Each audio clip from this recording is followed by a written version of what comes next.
잠시 쉬었으니까 또 다시 시작하겠습니다. 지난 시간에, 앞 시간에 9절까지 말씀을 나눴어요. 그래서 이제 재앙을 이스라엘 백성들이 이제 유다 백성들이 이제 자취했다고 되어 있는데, 이것은 그동안 수없이 제가 말씀을 드렸지만, 하나님은 절대로 하나님의 백성을 놓지 않으십니다. 내가 놓지 하나님은 절대로 안 놔요. 절대로 안 놓습니다. 여러분들 그거 꼭 명심하시고, 여러분들이 많은 말씀을 내가 깨달았던 적은 말씀을 깨달았던 많고 적고, 그게 절대적인 가치와 상대적인 가치에서 말씀을 드렸듯이, 어떤 사람은 10말씀을 깨닫고 있고, 어떤 사람은 100말씀을 깨닫고 있고, 그러면 100말씀을 깨닫고 있는 사람은 하나님 배 더 크고, 10말씀을 깨닫는 사람은 하나님이 더 적고, 그런 게 없어요. 그러니까 여러분들 내가 하나님의 그 말씀을 쫓아가고자 하면 하나님 끝까지 나를 붙드시고 이끌어 가신다는 것을 여러분들은 꼭 명심하시기 바랍니다. 그렇다고 해서 신학에서 말하는 한 번 구원은 영원한 구원, 즉 하나님이 견인하신다, 이 말을 잘못 이해하면 안 됩니다. 잘못 이해하면 안 돼요. 내가 아무렇게 해도 하나님이 나를 끝까지 이끌어 가신다, 이런 식으로 설명하고 있는데, 그 견인 논리를, 그건 아니란 말이에요. 내가 하나님을 떠나면 하나님이 이끌어 가시지 않는 게, 하나님은 그냥 손 놔버리신다고. 내가 놓는 것이 하나님의 손을 놓는 거예요. 하나님이 먼저 놓지 않는다, 이제 그런 의미로 말씀을 드립니다. 자, 3장 10절부터 이제 두 번째 시간을 시작합니다. 너희는 의인에게 복이 있으리라 말하라. 그들은 그 행위의 열매를 먹을 것이며. 여기 의인에게 복이 있다, 그 열매를 먹을 것이다, 이렇게 나오잖아요. 그 열매가 뭐예요? 성령 열매예요. 우리 이스라엘 백성들이 출애굽해가지고 모세에게 인도돼서, 즉 하나님께 인도되지만 모세를 앞서서 이스라엘 백성을 인도해 갔잖아요. 그때 하나님이 절기를 말씀하시면서 초실, 첫 열매를 말씀하신다고. 그 첫 열매가 예수 그리스도예요. 그 열매를 맺는다가 바로 예수 그리스도를 의미하는데, 여기서 행위의 열매를 먹을 것이라는 것은, 이것은 결국 무엇을 말하냐면, 이 얘기 제가 이사야를 하면서도 그동안도 여러 번 얘기했죠. 아시아 7교회에 예수의 영이 사도 바울에게 말씀하신 7교회의 내용이 있잖아요. 그 아시아 7교회의 모든 이러저러한 것을 다 지적하고, 내가 지적하고 분부한 것을 너희가 다 지켜 행하고 완수하면 내가 아버지의 보좌에 앉은 것 같이 너희도 그 아버지의 보좌에 앉게 하겠다는 언약이란 말이에요. 어떤 설명을 하든지, 영생의 열매를 먹게 하리라, 아버지 자리에 앉게 하리라, 다 같은 뜻이거든요, 결국은요. 그것이 첫 열매예요. 즉, 예수 그리스도라는 것은 복음서에서 예수가 말했듯이, 특히 요한복음에서 말했듯이 뭐냐면, 하나님의 자리에 가는 게, 하나님의 자리에 가는 것. 예수가 곧 영생이니까 그 영생의 열매를 먹는 것이 곧 아버지의 보좌고, 그것의 구원의 결론이고, 그것이 초실 열매예요. 그 행위를 먹는다는 뜻이에요. 거기까지 가면 우리가 구원이 끝이에요. 창세기 1, 2, 3장으로 말하면, 요한계시로 말하면, 아멘 예수의 어서 오시옵소로 끝나잖아, 그 요한계시록이요. 그래서 아멘 후에 다시 오시는 그 예수와 함께 아버지의 보좌에 가는 것이란 말이에요. 나와 예수가. 근데 그때는 나와 예수가 하나란 말이에요. 성전과 성소와 지성소가 하나가 됐다는 뜻이, 예수가 내가 하나가 됐다는 뜻이거든. 이 뜻이 바로 뭐냐면, 내가 예수 그리스도가 됐다, 그런 뜻이란 말이에요. 이게 열매야. 그 행위 열매예요. 이게 행위 열매가 내가 지난번에도 영광교회에서 얘기했지만, 내가 주차 관리하고, 애기 봐주고, 밥 해주고, 이런 게 행위가 아니라고. 애기 봐준다면 어떤 애기를 봐줘야 되느냐? 앞 시간에 한 3장 1절부터 쭉 할 때 앞에 3절인가 4절에 가서 적자와 아이들 했죠? 이 적자와 아이들을 봐주는 건, 이건 하나님의 상급이지, 이건. 근데 진짜 사람의 어린 애를 봐주면 천국 간다? 이건 누구야? 아니야, 네버야, 이거는. 그런 행위가 아니란 말이에요. 하나님이 일을 하는 것. 그럼 하나님이 일을 하는 게 예수가 뭐라 했어요? 하나님이 보내신 자를 믿는 것이 일이라 그랬잖아. 믿음은 행위가 아니라 마음에서 이루어지는 거라고. 그래서 지난번에도 얘기했지만 이 의를 얘기했잖아요.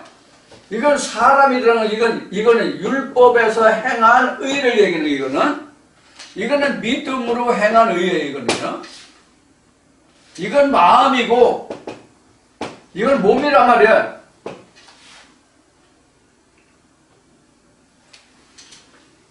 여기로 행한 열매가 아니라 이것으로 행한 열매라고 얘기해요. 그래서 이것이 뭐가 된다? 예수가 된다. 곧 영생이다. 이렇게 설명하는 거예요. 너희는 의인에게 복이 있으라 말하라. 그들은 그 행위의 열매를 먹을 것이며 이렇게 됐잖아요. 여기서 복이 있으리라 말하는 그 복이라는 게 이게 복이에요. 이게 왜 복이에요?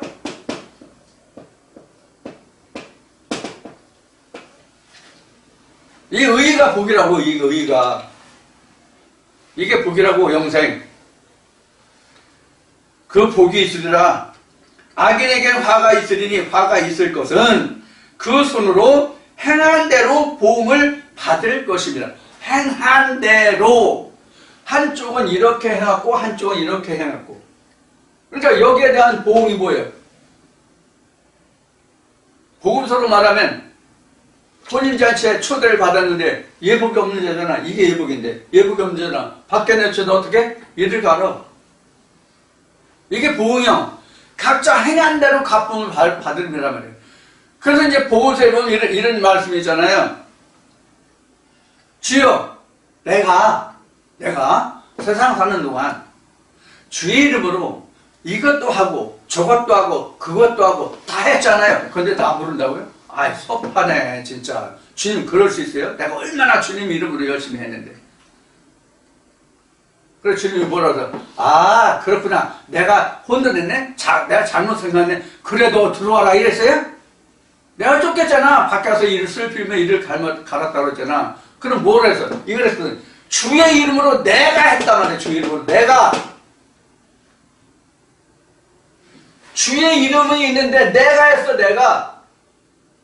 여긴 나가 없잖아. 나가 없잖아. 이건 자기 몸으로 내가 이걸 했다는 얘기고 여기는 마음을 한 거예요. 그럼 하나님 성전 3일 만에 세워지는 성전이 어디에 세워져? 사랑의 교회와 같이 순복음 교회와 같이 뭐 그렇게 밖에 건물로 세워져요? 그걸 허락해서 세워진다고 그랬잖아. 성경은. 그걸 말하는 거야 이게. 이제 하나님이 무엇을 두고 말씀하시느냐 하는 거예요. 그러니까 지금 이러한 성전이 이스라엘 백성들에게 후대까지 전해진 거잖아. 허물어지고 또 짓고 허물어지고 또 짓고. 그래서 유다가 멸망한 후에 성전이 다 허물어졌는데 바벨론이 멸망하면서 그 선지자들이 와서 다시 그 예루살렘을 중건했잖아요. 그리고 또 그 무너지고 이랬잖아. 그 성전을 허물하는 거 아니야. 눈에 보이는 성전을 허물하는 거잖아. 그래서 우리가란다. 제가 여러분들에게 동영상에 여러 군데에서 말씀드리기를 애굽 문화는 있어도 예수의 문화는 없다. 이렇게 한 거예요. 예수의 문화는 남은 게 이거 성경 한 권뿐이 없어요. 애굽 문화나 종교 역사는 뭐 지금 베드로 성전이라고 뭐 남아있나? 지금 로마에 가면? 그게 하나님이 일한 거예요? 그 성전 지으려고 한 거예요? 하나님이? 아니잖아. 아마 그 성전도 없어지면 예수인지 제수이트인지 그것도 없어질 건데 말이죠. 자, 그 다음에 11절에 바로 그런 거예요. 그래서 어느 쪽이나 다 보응을 받아요. 이쪽으로도 보응을 받고 여기로도 보응을 받고. 그런데 여기서 우리가 한 가지 더 추가적으로 말씀드리면 여기는 그 행한 종류가 무수히 많아요. 여기는 여기는 사람마다 다 행하는 게 다 각자 자기 거가 다 남아. 그래서 무수히 많아요, 여기는. 행함이. 이 의가. 근데 여기서는 언제 누가 이렇게 무수히 여기는 이렇게 만관대로 많다 할지도 그 행한 것은 하나뿐이야. 하나님 말씀 하나뿐이야. 천년이 하나뿐이라고. 이게 틀려요. 그래서 여기는 수가 많고, 이게 이제 요한계시록 18장에서 그 갈멜산에서 그 엘리야와 바알 선지자 450이 겨루었다는 뜻이 바로 이런 의미가 여기 들어있어요. 그래서 이들은 무수히 많아. 근데 여기는 하나예요. 오로지 하나. 하나님과 내가 하나 되지. 하나여야 됩니다.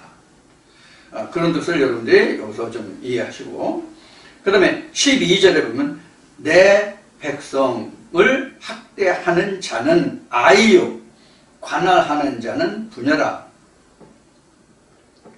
나의 백성이요 너의 인도자가 너를 유혹하여 너의 다닐 길을 회파하느니라. 길을 수축해야지. 회파하면 어떻게 돼? 그럼 무슨 길을 이어서 회파했다고 했을까요?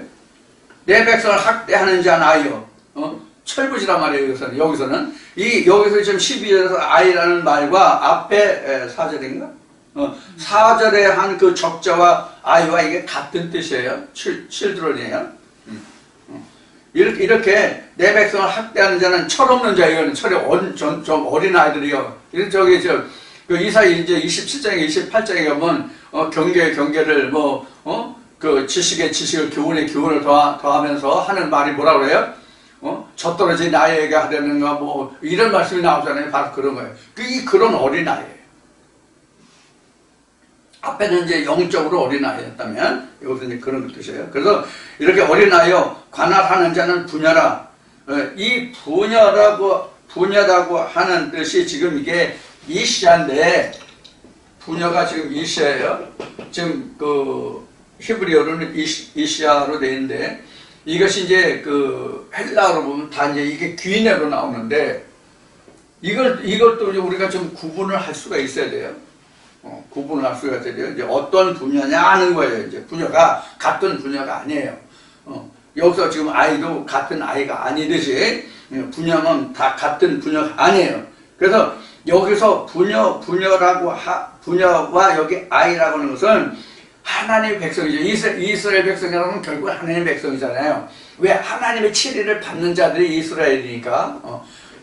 신명기에서 주의 백성 이스라엘 이렇게 이제 기록을 하고 있기 때문에 하나님의 말씀으로 양육을 받는 그 모든 자들이 이스라엘이에요. 그 중에서 이제 하나님의 말씀을 담당해서 이스라엘 백성들을 양육하는 자들이죠. 그들이 이제 목자들이고 두령이라는 말도 나오고 여러 가지 나오죠. 그런 뜻으로 이제 나오는데 목자들도 나오고 이제 그런 거예요.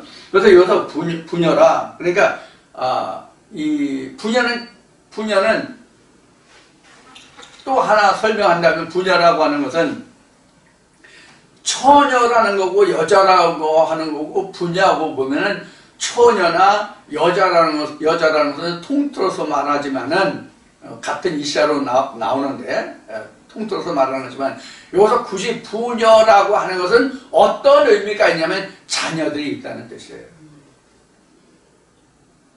부녀는 자녀가 있단 말이에요. 남편도 있고 자녀도 있고 이런 자들이 부녀란 말이에요.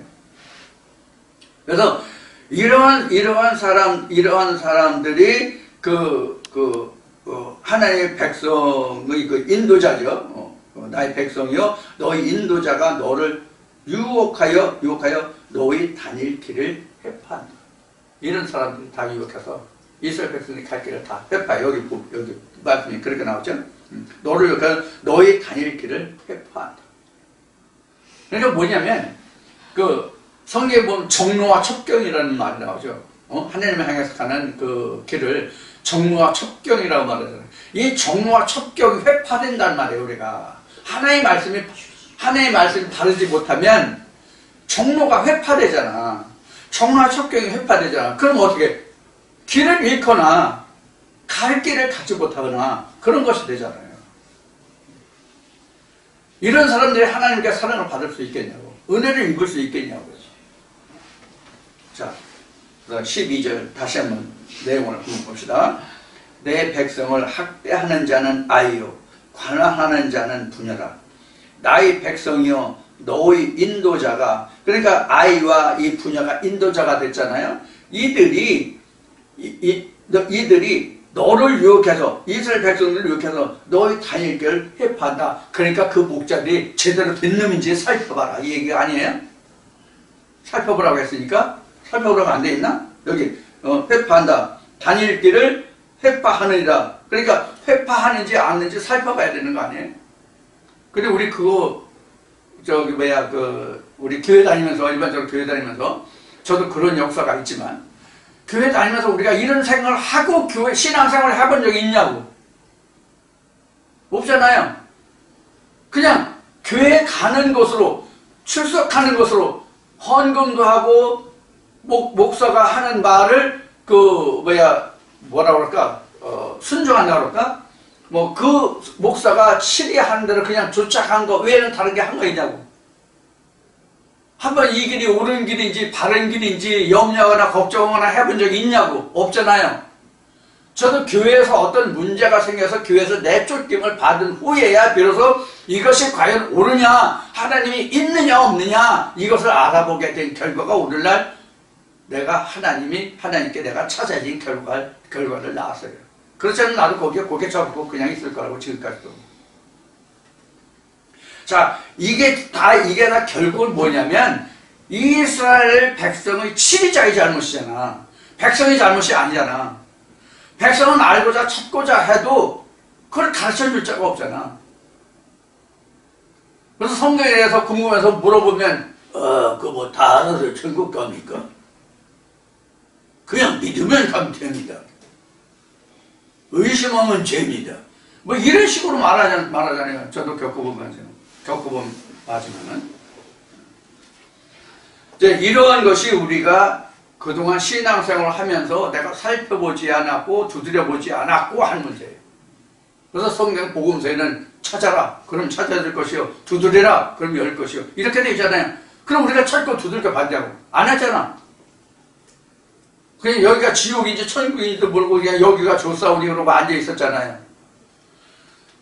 그런 것을 우리가 이런 말씀들 속에서 우리가 살펴볼 수 있습니다. 그다음 13절, 여호와께서 변론하러 일어나시며 백성들 심판하려고 서시도다. 자, 그러면 여호와께서 변론하고 일어났다.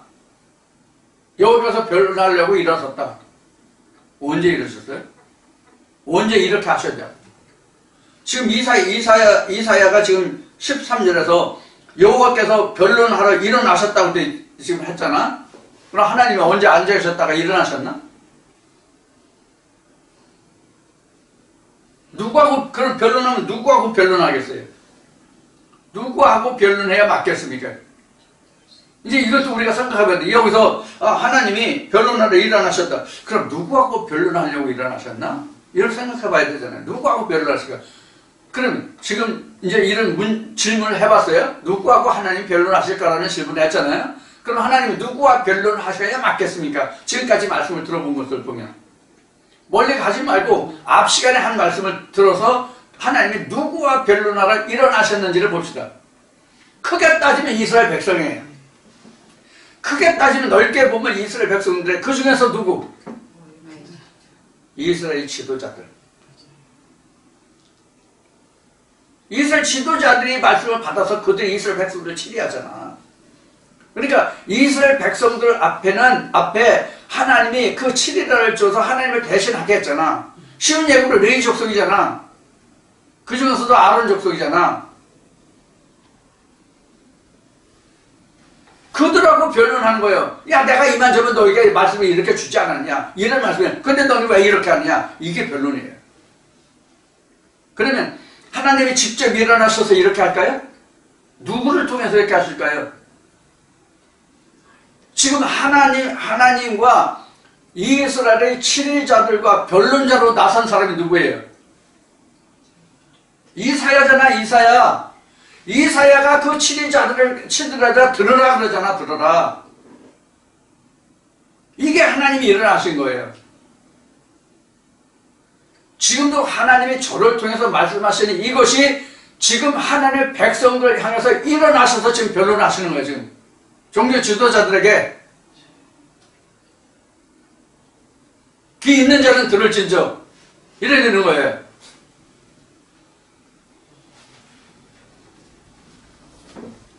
이제 이 사회를 진행하면서 처음부터 이제 첫 시간부터 언급했지만 아마 교계를 엄청 비판하고 교회 다니는 사람들을 엄청 막 비판하는 말씀들이 계속 쏟아질 거예요. 이거 사실 저도 두려워요. 인간으로는. 말씀이 이러니까 할 수뿐이 없는데 인간으로서는 두렵다고. 왜? 나도 뒤가 풀이 내가 많으니까. 나를 뭐 다 잘하는 놈인가요? 누구보다도 내가 풀이 내가 많거든. 근데도 말씀을 안 할 수 없으니까 더 두려운 거예요, 사실은.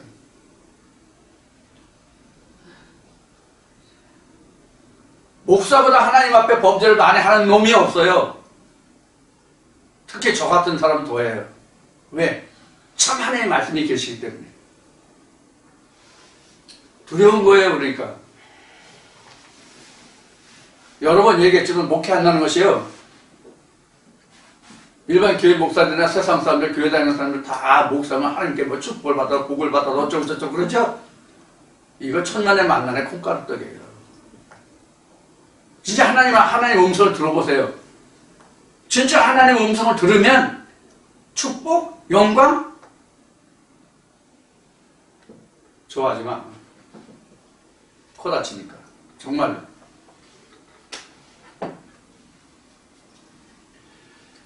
그래서 지금 여호와께서 변론하라 일어나셨다는 것은 지금 이사야가 하나님의 대리자로 지금 이스라엘의 치리자들과 지금 뭐하고 있어요? 쟁투하고 있는 거예요. 지금 다투고 싸우고 있는 거예요. 이게 변론이에요.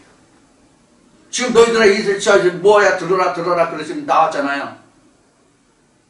그게 바로 변론하시는 거예요. 하나님이.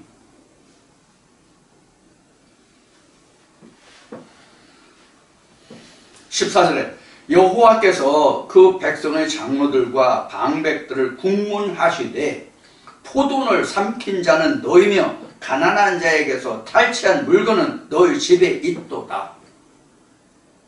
누가 말한 거예요? 이사야가 말한 거예요, 지금. 이 이사야서 지금 보고 있는데 이 이사야서는 이사야 입으로 한 말이라고. 그럼 이사야 입에 이 말을 넣어준 자는 누구예요? 하나님이에요. 그럼 하나님이 이사야 입에 이 말을 그냥 줬어요? 아니에요.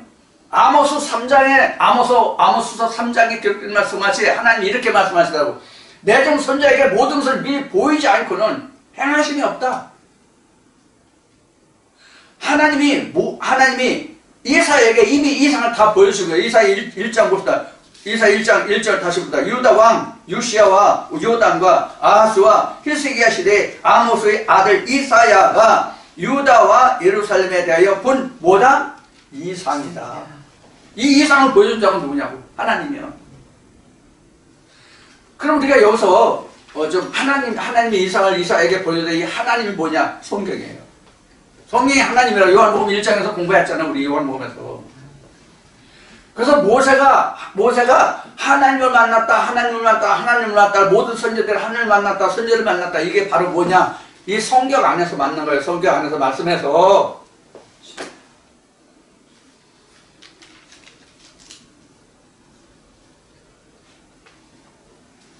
어제도 어느 목사님이 저에게 좀 친구들을 만나고 돌아오는 중에 전화가 와서 좀 이 말씀을 좀 풀었는데, 그럼 우리가 하나님이 언제부터 계셨느냐? 우리가 인간이 어떻게 하나님을 아냐? 이런 이제 질문이 나올 수 있잖아요. 하나님이 언제부터 계셨으며 그 인간들이 어떻게 하나님을 알 수 있었으며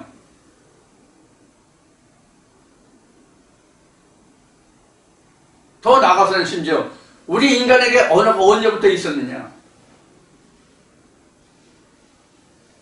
우리 인간에게만 언어가 있는데 이 언어는 처음부터 있었던 거예요. 인간이 남이 생겨서부터 언제부터 생겼는지 몰라요. 신학적으로는 창세기를 들어서 우리가 6,000년이라고 얘기하는데 자연과학자들은 수천억 년, 뭐 수백억 년 이렇게 말하고 있잖아요. 6천년이든 수십억 년, 수백억 년이든 막론하고 인간만 언어를 가지고 있어요. 이 언어를 가지고 있는 게 또 하나님이에요. 그럼 인간은 전도서가 잠언에 기록된 말씀과 같이 인간에겐 무엇을 삼하는 마음을 주셨다고 하나님이 말씀하고 있어요? 영혼을 삼하는 마음을 주셨다고 되어 있잖아요. 영혼을 사모하는 마음이라고 하는 것은 바로 무엇을 두고 말하냐면 인생이 무엇이냐 하는 거예요. 어디서 왔다가 어디로 가는가 하는 거예요. 어느 유행가 가사처럼 어디서 왔다가 어디로 가는가 흘러 정처 없이 이런 인생이 과연 무엇이냐 하는 것을 연구하고 공부한 그 최대치가 뭐예요? 하나님이에요.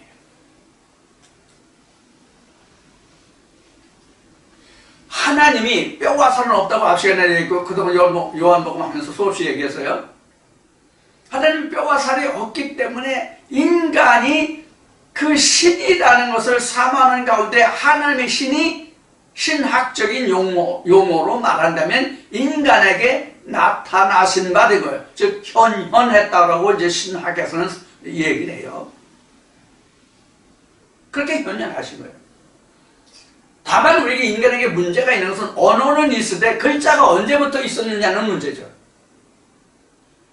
아직도 지금 21세기 지금 최고의 문명 시대를 산다고는 이 시대에도 언어가 자기 나라 글자가 없는 나라들이 훨씬 많다고. 그런데 우리나라는 일찍이 한글이라는 이 언어가 있었어요. 이 문자가 글자가 있었다고. 그런데 아이러니한 게 뭐냐면 이 자기 글자를 두고 외국의 지배를 받은 나라가 한국뿐이라는 얘기를 해요. 이것도 아이러니죠.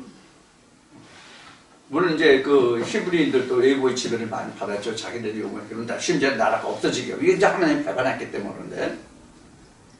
자, 이렇게 해서 우리가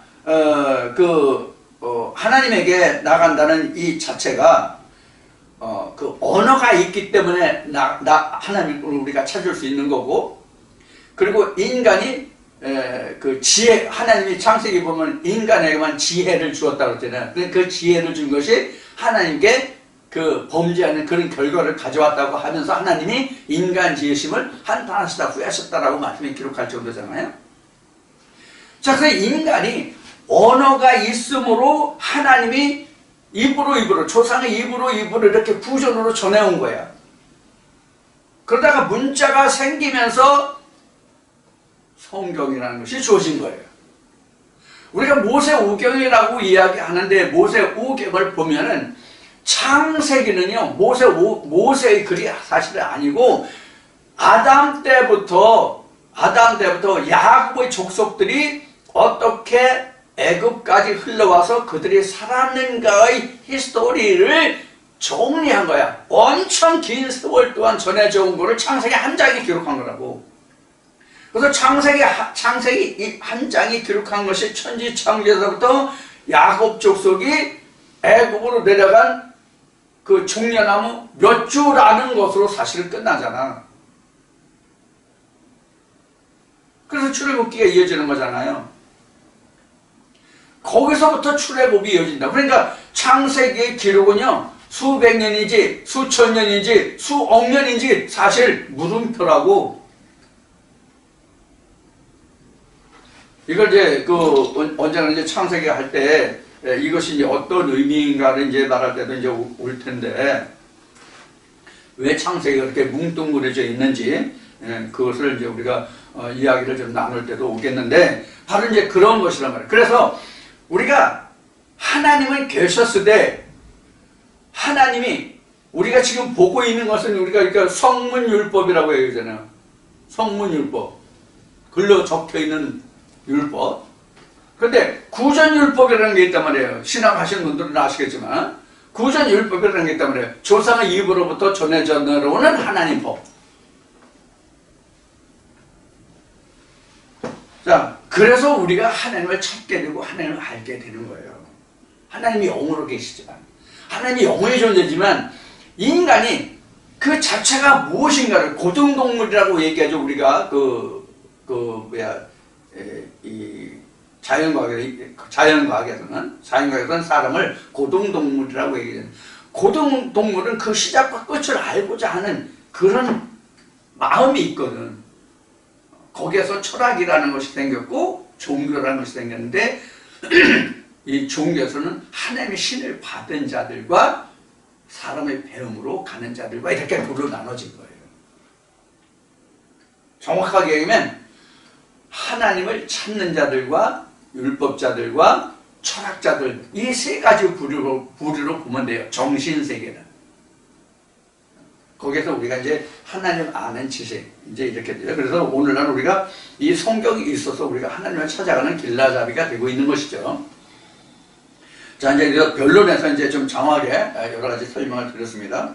그래서 우리가 그 언어를 문자로 넣을 수 있는, 글자로 남길 수 있는 게 언어잖아요. 이게 글이잖아요. 글이잖아요.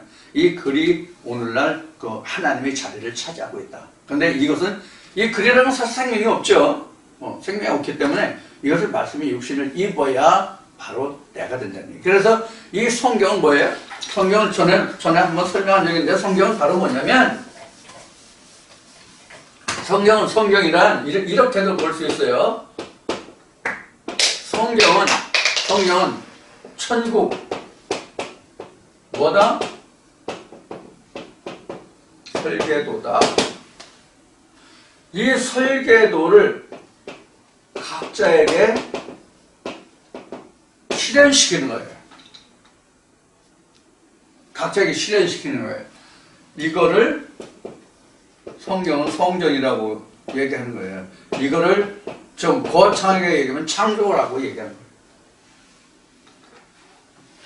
그래서 설계도는, 그래서 지금 내가 지금 살고 있는 집에, 내가 출석하는 교회에 어느 설계도가 있다고 하면 그 설계도가 내가 살 집과 교회, 내가 출석해야 할 교회는 아니잖아.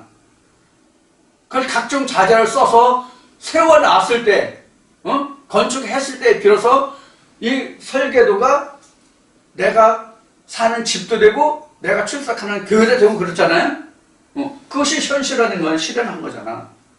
성경을 해서 천국이 설계도예요. 그것이 어디에서 실현되느냐? 각자의 마음에 설계된다. 실현된다. 이것을 창조라고도 얘기하고 또는 성전이라고도 얘기한다.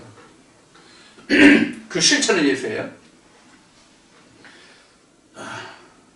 그래서 여호와께서 여기서 13절에 심판에 이르신다는 것을 말씀드렸고, 14절에 여호와께서 그 백성의 장로들과 방백들을 국문하시되 포도원을 삼킨 자는 너희며 가난한 자에게서 탈취한 물건은 너희 집에 있도다. 이게 물질로 하면 이런 거예요. 그 자기 교회에 나온 사람들의 그 헌신 있잖아. 물질의 헌신과 그다음에 자기 몸을 사용해서 교회에 헌신하는 두 가지가 있잖아요. 그래서 교회에서 어떤 행사가 있다 그러면 몸을 사용해야만, 하다못해 청소라도 한번 하고 걸레라도 하나 잡고 그러잖아요. 그럼 자기 몸이 헌신된 거잖아요. 그럼 내가 몸만 교회 출석하는 것서 그 교회가 유지하고 지탱되는 게 아니잖아요. 그렇죠? 교회 월세도 내야 되고 전기요금도 내야 되고, 자기 교회는 그 세는 나가는 게 없겠지만, 그렇지 않고 건물을 빌려서 임대해서 생활하는 교회 같으면 임대료도 내야 되겠고 전기도 써야 되겠고 각종 비용이 나갈 거 아니에요. 목사도 공개를 해야, 목사가 직업을 갖고 있지 않으니까 목사도 살겠고, 이게 성경적이긴 해요. 그러면 내가 몸으로 가서 교회 청소고 교회 이것저것 고장한 거 필요한 거 한다고 해서 교회가 운영되는 게 아니라 무엇도 해야 돼? 내가 헌물이라는 걸 드려야 되잖아. 그럼 이런 거 다 해서 내가 교회를 지탱하게끔 했는데, 이런 물질이 다 어디로 가요? 목사 한 사람한테 쓸리잖아. 목사 한 사람한테 다 집중되잖아. 물론 성가대라든가 형편되는 교회는 성가대라든가 전도사라든가 부목사라든가 이런 사람들한테 기초 생활비는 준다고 해요. 어느 정도 보수를 준다고 해요. 근데 살림이 넉넉한 교회도 부목사들의 이야기를 제가 아는 사람들 몇몇 사람들하고 통화해보면 부목사가요, 생활비 수준이 안 된대. 교회에서 그렇게 해도. 교회는 죽어라 시키는데 생활비조차도 제대로 안 준대. 담임 목사가. 어? 저는 똑똑거리고 살면서 말이야.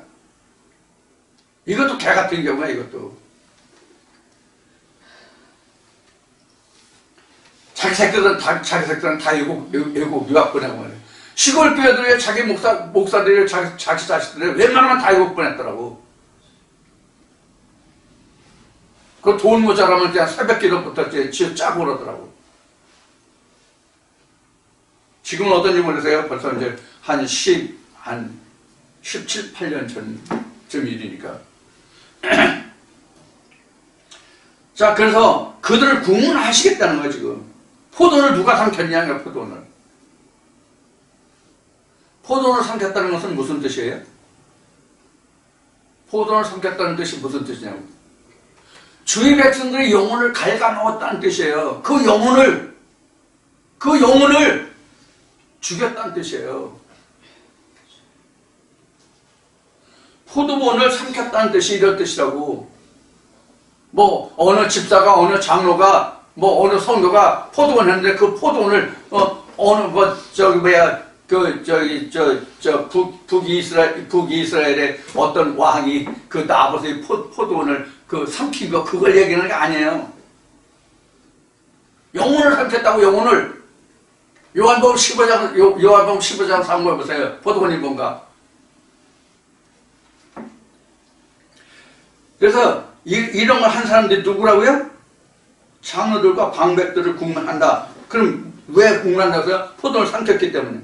그럼 누가 삼켰다는 뜻이에요? 장로들과 방백들이 삼켰다는 뜻이잖아요.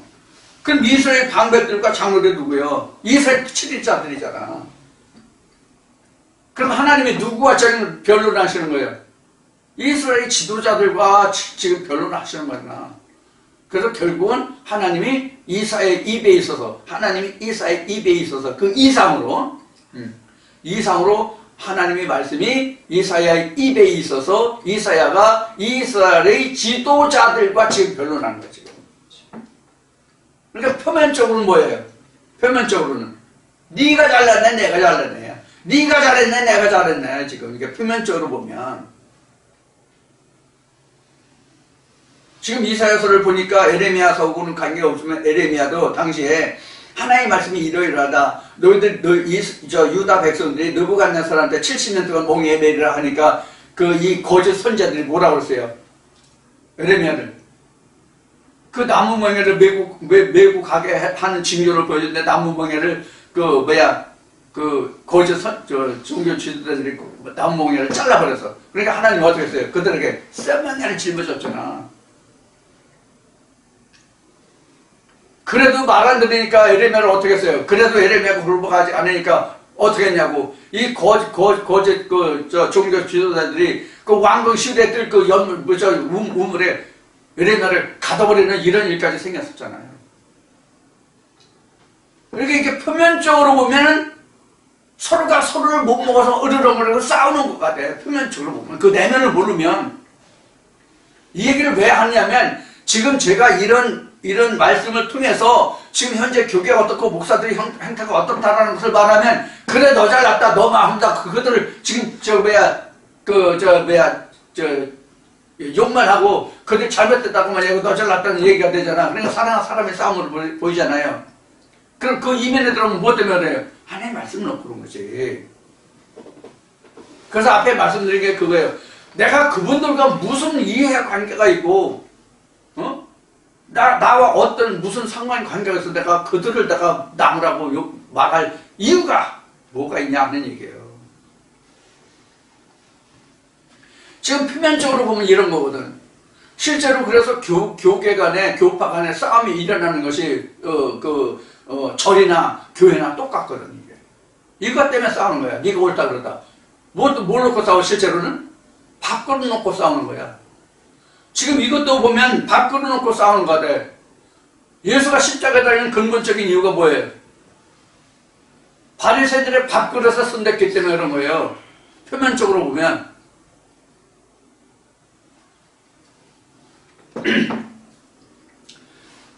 자, 그래서 물질적으로 보면 그 종교 지도자들의 그 착취와 종교 지도자들의 부와 앞에 5만, 9만 뭐 이런 거 나왔지만 이런 거를 두고 지금 책망하고 있는 거예요. 그래서 너희 집에 이쁘다는 거예요. 그 다음에 15절에 어째여 너희가 내 백성을 짓밟으며 가난한 자의 얼굴에 맷돌질을 하느냐 주 만군의 여호와 내가 말하였느니라 하시리로다. 지금에서 맷돌질 했다고 지금 나왔잖아요. 이스라엘의 유다의 지도자들에게 이스라엘과 유다의 지도자들에게 지금 내 백성을 지금 맷돌질했다고 내 백성을 짓밟고 가난한 자의 얼굴에 맷돌질했다고 나왔잖아요. 여러분 맷돌질하면 어떻게 되죠? 맷돌질하면 어떻게 돼요? 곡식을 완전히 갈아 부수는 게 맷돌질이잖아요. 그러니까 이스라엘 백성들을 맷돌질했다는 것은 이스라엘 백성들이 여호와를 중심으로 지금 똘똘 뭉쳐 있어야 되잖아. 근데 하나님의 말씀이 여기 없으니까 뭐가 없어? 응집력이 없어. 응집력. 하나님을 중심해서 이스라엘 백성들이 단결할 수 있는 그 근거가 없어졌단 말이야. 하나님이 없으니까. 자기 좋아하는 것으로 다 쫓아가 이스라엘 백성들이 지금. 응? 어느 말씀인가 그런 말씀이 나오는데 이스라엘 백성들이 자기 좋아하는 것으로 쫓아가니 그 결국은 어떻게 되겠냐 하는 말씀이 어디 나오는데 자기 좋아하는 것으로 하나님을 삼어. 그럼 그 결국은 어떻게 되는 거예요? 멸망뿐이 없지 뭘 어떻게 돼. 물으나 말하죠. 근데 이스라엘 백성들이 그걸 생각 안 해. 오늘날 교회 다니는 사람들이 다 그래. 이게 무슨 뜻이냐면 교회 다니는 사람들이 각 교회마다 다 특성이 있잖아. 각 교회마다 특성이 있다는 것은 교회 목사마다 같은 성경 말씀인데 주장하는 바가 틀려. 자기가 어떤 사고를 가지고 있느냐, 어떤 그 책을 많이 보았느냐, 이거에 따라서 자기 전공 분야에 따라서 그러니까 틀려.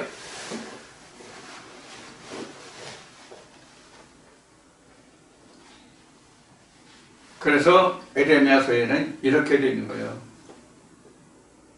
성읍의 수요가 하나님의 성읍의 수요가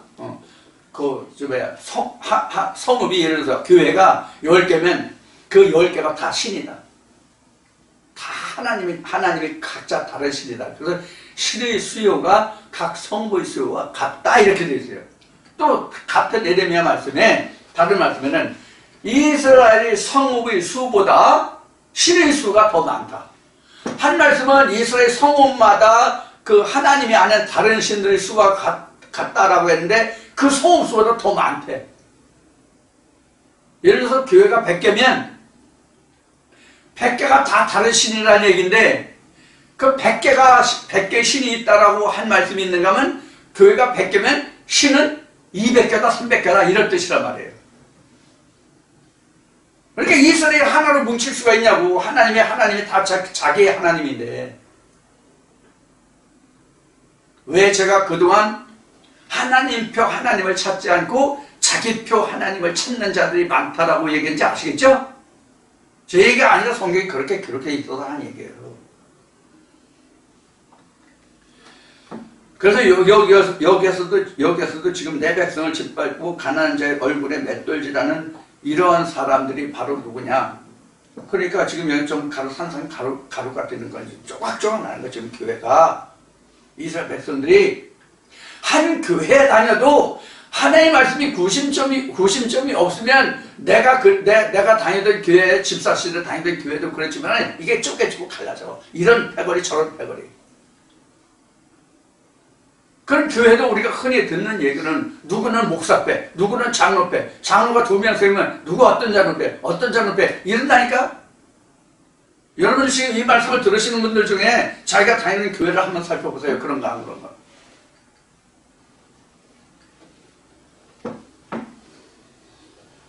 그 다음에 이제 목사에 이제 그 눈에 나면 어떤 무리는 또 단에서 까거나 뭐 아니면 집중적으로 비판적으로 깐다고 하는 얘기를 교회 다니면서 많이 들어가지고 지금도 버릇이 돼가지고 그걸 지금도 얘기하네. 좀 벗어야 되는데 나도 고치겠습니다 앞으로요. 네. 그래서 이제 이런 것을 이제 비판하다가 나중에 정 안 되면 이제 치리가 들어오는 거죠. 그래서 찢어지고 갈라지는 거죠. 그러면서 하는 말이 그렇게 해야 교회가 늘어난다고 이게 하나님의 뜻이라고 한다는데 참 그런 교회는 늘어나지 않아도 좋은데.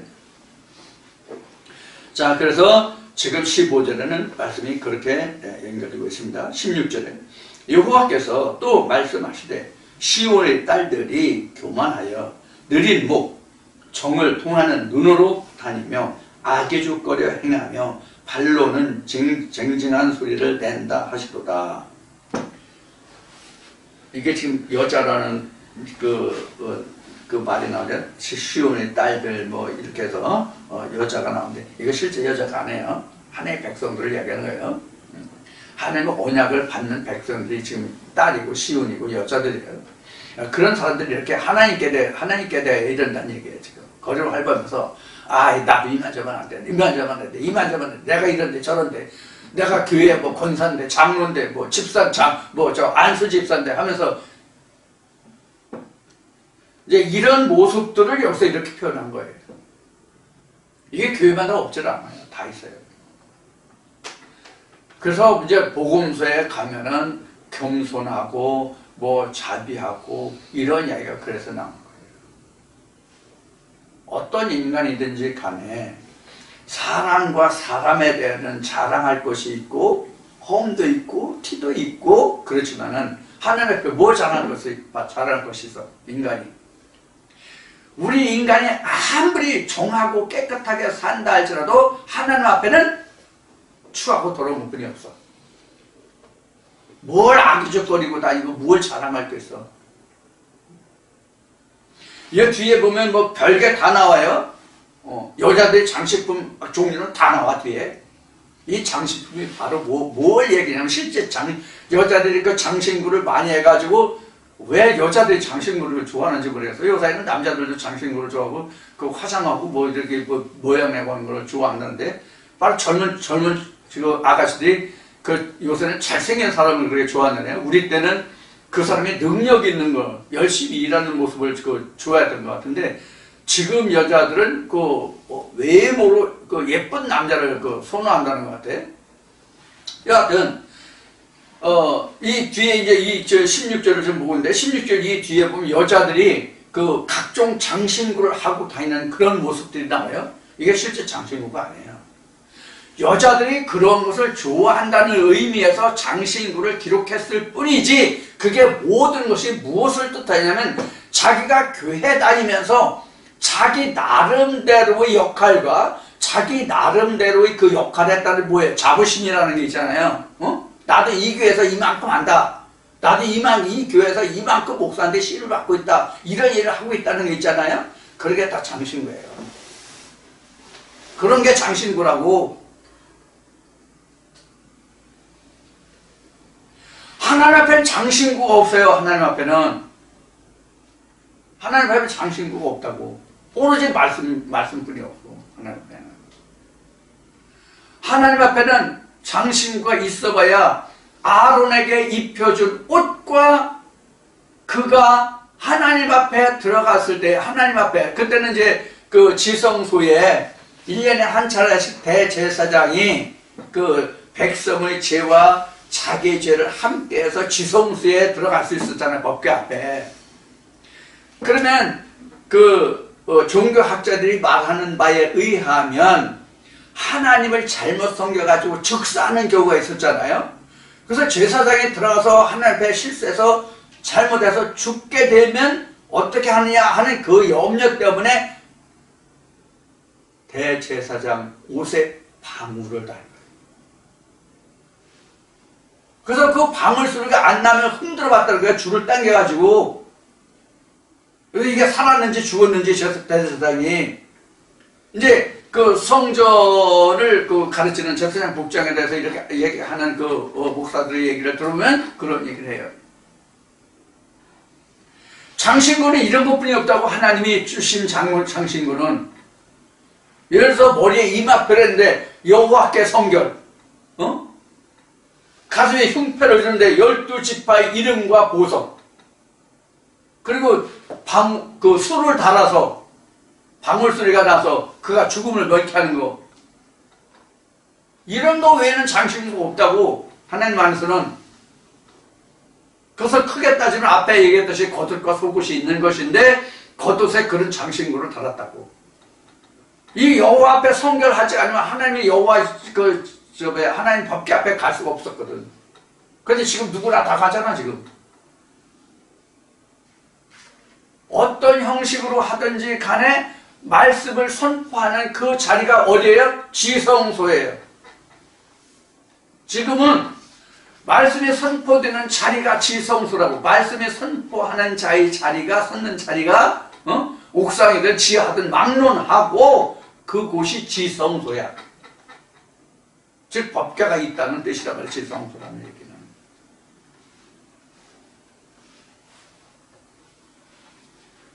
그런데 그 지성소에 지금 아무나 다 올라가잖아. 세상 말로 얘기하면 거리나 개나 다 올라가잖아. 목사 안수만 받으면 다 그곳에 그 자리에 서서 내가 하나님께 기름 발리는 종이라고 그러잖아. 언제 기름 발렸는데? 이제 가면 이제 이런 말씀이 또 많이 나오니까 그때 또 좀 봅시다. 그래서 이 16절에 기록된 그 말씀이 바로 이제 그런 거예요. 여호와께서 또 말씀하시되 시온의 딸들아. 시온의 딸만 있고 아들들은 없나? 시온의 딸들아, 하나님의 약속을 가졌다. 이건 이제 그 갈라디아서 4장에 보면 그 여자들이 뭐로 나왔는지를 설명하고 있어요. 그래서 창세기부터 그 여자가 나오는데 그런 자들을 바로 우리는 여자라고 얘기합니다. 딸 시온입니다.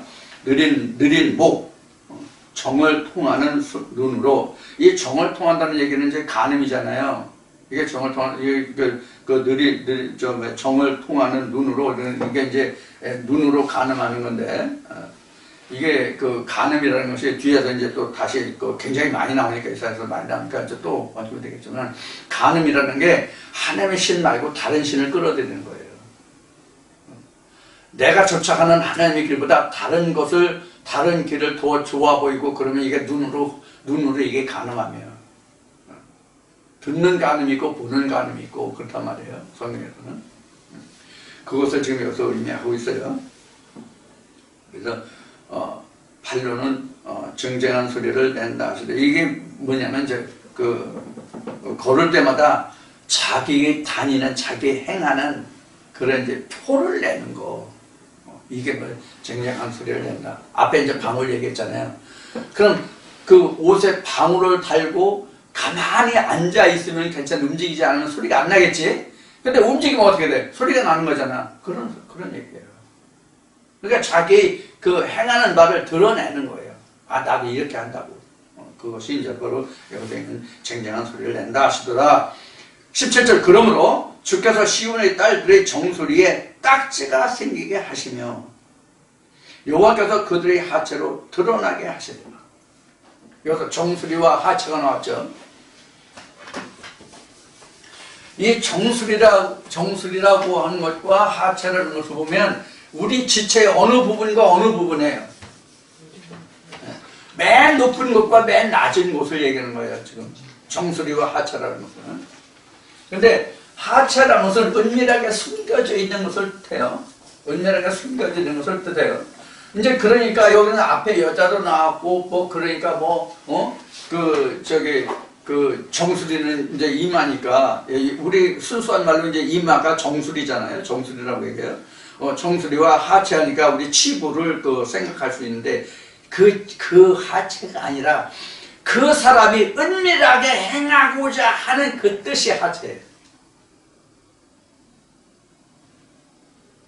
자기 하고자 하는 도모하는 바를 숨겨내는 자로 화 있을지냐는 말씀이 날 텐데, 바로 그런 거예요. 이게 하체예요. 실제로 남자 여자의 성기 부분이 있는 그 하체를 얘기하는 게 아니라고. 자기가 하나님의 이름을 빌어서 자기의 욕심, 개인적인 어떤 욕망을 채우려고 자기 교회 나오는 사람들한테 예를 들면 한 성전을 쳐. 성전을 지려고 그래. 그래서 성전을 지려고 했는데 실제로 건축 헌금 받아서 어떻게 내가 좀 땅 좀 해가지고 뭐 좀 하려고 그래. 그것을 성전을 줘야 되는데 우리 건축은 얼마 동안 목표를 해서 시간을 얼마나 목표를 해서 우리 얼마가 되면 뭐 성전을 이렇게 지읍시다. 뭐 대출을 어떻게 받고 이제 이렇게 이제 그 얘기가 됐다고 합시다. 근데 실제로는 꼭거기서 다른 데서 자기 처자식하고 먹고 살 궁리를 하려고 지금 예를 들어서예요. 성전을 핑계로 자기 처자식하고 나중에 노후 준비를 하려고 지금 하고 있어. 그럼 그 성전을 건축해야 된다고 지금 했단 말이야. 그럼 이게 바로 그 사람이 은밀히 생각하고 있는 그 부분이 하찮라고, 그 사람의 하찮라고.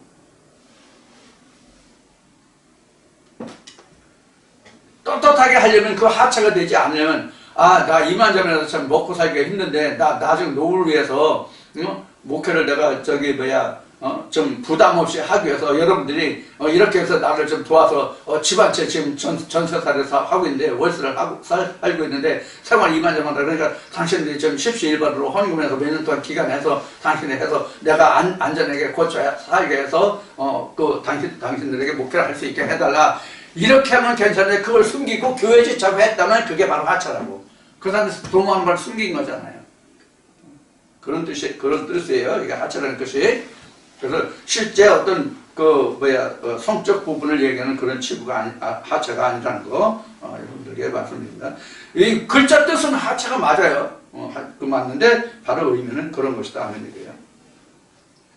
주께서 18절에 주께서 그날에 그들의 장식한 발목걸이와 머리의 망사와 반달 장식과 귀걸이와 발목걸이와 면백과 하관과 발목 사슬과 띠와 향합과 호신구와 지한과 코고리와 예복과 거들과 목도리와 손주머니와 손거울과 세마포 옷과 머리 수건과 너울을 제하시리니. 뭐까지 제한다고 그랬어요? 거기 보면은 세마포와 머리 수건까지 다 제한돼요. 세마포는 여러분들 아시죠? 뭔지? 요한계시록 통해서 공부하셨죠? 요한계시록 5장과 그 8장에서 나오는 세마포를 보셨죠? 세마포는 바로 성도들의 행실이란 말이에요. 그러니까 그들이 모든 행한 바를 다 싹 엎어버리겠다는 뜻이에요. 여기 모든 장식으로 다 나왔죠? 앞에 말씀드린 말이죠. 장식으로 다 나왔죠? 이게 바로 그런 것들이에요. 바로 그런 것들이라는 게 뭐냐면 앞에 말씀드린 같이 예를 들어서 교회가 한두 명은 아니잖아요. 교회가 보통 형성되면은 적어도 뭐 몇십 명에서 많게는 몇천 명, 몇만 명 있는 데도 있잖아요. 그럼 거기서 각자 나름대로 각자가 맡은 직분이 있고 행하는 일들이 있잖아요. 이게 다 여자들이잖아요. 성경에서는 남자라는 것은 하나님과 예수뿐이 없으니까 성경에서는 나머지는 다 여자들이라고 그래요. 그러니까 교회에 나오는 사람들은 우리가 세상적인 생물학적 성별이 남녀가 있을 뿐이지 하나님께서는 다 여자들이란 말이에요. 그러니까 여자들이 장식인 걸 좋아해. 나 미만하다. 앞에 말씀드렸죠. 그런 것들. 이게 다 그거예요. 거기서 이제 앞에 거 다 빼고 거기 보면 향합도 나오고 호신부도 나오고 지황이 나오잖아요. 이 향합이라는 것은 뭐냐면 요한계시록 나오지만 이게 기도란 말이에요. 향합이. 하나님이 모세에게 십계명을 주시면서 하나님께 향을 피우라고 말씀하시잖아요. 향을 피우는 것은 하나님께만 쓰고 이 향은 사람들이 쓰지 못하게 했단 말이에요. 그래서 이 향합이라는 것은 향을 피우는 향기인데 우리 마음이에요. 이 향합이. 향합에 우리들이 기도를 담아서 하나님께 드리잖아요. 자, 그 다음에 호신부. 이건 호신부라는 것은 자기 몸을 보호하는 부적의 호신부예요. 그럼 우리가 하나님께 나가는 호신부가 뭐예요? 말씀이잖아요. 말씀이 하나님께 호신부잖아요. 나를 하나님께 보호받고 지켜주는 것이 뭐예요? 하나님 말씀뿐이 없잖아요. 그게 호신부예요. 지환은 바로 뭐냐면 언약의 반지가 지환이에요. 이 지환이라는 뜻이 반지라는 뜻이거든요. 언약의 반지예요. 언약의 반지하면 여러분들 그 에스더서에서 그 여러분들 그 반지 보시죠? 인장 반지? 이 반지를 얘기하는 거예요. 뭐 코골이, 뭐 세마포, 뭐 여기 수건 뭐 이런 나오는데 이게 다 하나님께 나가는 예복들이에요, 다. 그리고 하나님께 받은 언약들이고요. 이런 걸 다 하나님이 지금 거기 읽은 마치 다 제하신다고 그랬잖아요. 다 제하. 그러니까 나도 몰라야 이거죠. 나도 몰라 이제. 그런 뜻이 되잖아요. 그래서 24절. 그때의 썩은 냄새가 향을 대신하고 노끈이 띠를 대신하고 대머리가 숱한 머리털을 대신하고 굵은 베옷이 화려한 옷을 대신하고 자자한 흔적이 고운 일을 대신할 것이며. 그러니까 이게 지금 그 이스라엘 백성들이 행한 그 모든 것이 지금 이제 썩어서 냄새 나는 것으로 다 바뀌었다. 그러니까 앞에 향압이나 호심과 지화 이거 다 필요 없어. 이게 썩은 냄새가 나는 거야 이제. 여기서 이제 대머리가 나는데 대머리가 뭐죠? 머리가 없는 게 대머리잖아. 그럼 성경에 어떻게 되세요? 머리라는 것은 물론 이 헤드 해골 이 자체가 이제 머리인데 우리가 삼손과 데릴라에서 보면은 삼손이 힘을 쓸 수 있는 원인이 뭐였죠? 머리였죠. 그래서 그 델라일라 때문에 그 비밀이 탄로나고 삼손이 머리를 잘리니까 어떻게 돼? 힘을 못 써가지고 화를 당하는 그런 일이 우리 사사기에 보면 삼손과 델라일라에서 나오죠. 그걸 얘기해요. 그래서 그 여자의 머리는 남자요, 남자의 머리는 그리스도라는 말씀을 생각하시면 돼요. 그래서 여기서 머리라고 얘기하는 것은 단순히 여자들이 그 머리를 얘기하는 게 아니에요. 하나님의 말씀을 다 거두시겠다는 뜻이에요. 거두시는 게 아니라 자기가 배반하는 하나님의 말씀이 자기에게 거할 수가 없잖아. 그러니까 자동적으로 거둬지는 거죠. 이거 이사야 5장에 가면 다 자세히 나와요, 이게요. 그 숱한 머리털을 대머리가 대신하고 굵은 벼옷이 나왔어요. 앞에는 세마포 옷이 나왔는데 굵은 벼옷이 나왔어요. 그래서 굵은 벼옷이 화려한 옷이 세마포예요. 하나님의 자기 의를 드러내는 옷이 세마포거든. 그게 화려한 옷이야. 근데 그것을 뭐라 굵은 벼. 그래서 자기가 잘못을 알고 하나님 앞에 회개할 때 너희가 굵은 벼옷을 입고 제에 앉아 회개할 때 나오죠, 보고서에. 그래서 굵은 벼옷은 회개인데 지금 의의 옷이, 영광의 옷이, 화려한 옷이 지금 굵은 벼옷으로 지금 변화됐네. 너희가 앞으로 회개할 것이다. 이것을 회개할 것이라는 것은 그만큼 회개할 것은 뭐가 필요해요? 자기 희생이 필요하잖아요. 그것을 얘기하는 거예요. 재앙을 뜻하는 거예요. 굵은 것은 재앙을 뜻하는 거예요. 그래서 자자한 흔적의 고운 얼굴을 대신할 것이에요. 왜 자자한 흔적이라는 것은 뭐냐면 하나님께 대적한, 하나님을 배반한 그 모든 것들이 다 드러난다는 뜻이에요. 자자한 흔적. 이게 자자한 흔적이라, 자자란 자자는 찌를 자자거든요. 찌른다. 그 상처. 그러니까 상처난 그 자리가 흔적이 고운 얼굴을 대신할 것이며. 그 다음에 장정은 칼에, 또 용사는 전란에 망할 것이며 그 성문은 슬퍼하며 곡할 것이요 시온은 항무하여 땅에 앉으리로다. 결국 여기서 뭘 지금 얘기하냐면 앞에는 예루살렘이 유다가 이미 멸망하였다라고 되어 있는데 여기서는 시온은 항무하여 땅에 앉으리라. 앞으로 멸망할 것이다 라고 나오는 거예요. 이러한 데서 우리가 찬송가가 나온 게 뭐냐면 황무지가 장미꽃같이에요. 하나님의 진노를 다시 회복하고 돌이켜서 하나님께 영광을 돌릴 수 있는 그런 자리로 가는 것이 바로 황무지가 장미꽃같이. 우리가 다 황무지가 됐잖아요. 원래 황무지였는데 황무지를 하나님이 장미꽃같이 피는 그런 땅으로 옥토를 변화시켜 주셨는데 다시 또 하나님을 배반하고 갔단 말이에요. 그래서 이스라엘 백성들이 치리가 오는 거예요. 징치가 오는 거예요. 진노가 오는 거예요. 근데 문제는 전에도 얘기했고 수없이 얘기했지만 하나님을 알고 난 후에 하나님께서 내게 오는 그 징치와 하나님을 알지 못하고 하나님을 배반했을 때의 징치와는 하늘과 땅 차이다. 그 차이가 어떠하면 그 징치가 어떠하면 히브리 기자는 히브리서에는 하나님께 다시 돌아갈 수 있는 길이 막혔다고 돼 있잖아. 하나님을 알고 하나님께 진노를 받는 자는 하나님께 돌아갈 수 있는 길이 완전히 막혔다. 다시 회개하는 제사가 없다. 이렇게 끊어서 말했잖아요. 그래서 우리가 이 진리 말씀을 듣는 것은 굉장히 크고 복된 것이지만 우리가 이 진리를 알고도 배반하고 돌아선다면 우리가 앞으로 받을 징치는 일반 교회 다니는 사람들, 하나님을 알지 못했던 사람이 받는 징치와는 전혀 다르다. 이걸 우리가 꼭 명심해야 돼요. 자, 이사야서 그 3장은 비교적 뭐 크게 영적으로 설명할 것이 없기 때문에 4장에 비해서는 2장인가 3장에 비해서는 비교적 긴 성경인데도 불구하고 2시간에 지금 다 마쳤어요. 그래서 오늘 이사야 3장을 다 이제 끝내고 다음 주에는 이사야 4장은 너무 짧으니까 이사야 4장은 아마 금방 끝날 것 같고 4장, 5장으로 이어질 겁니다.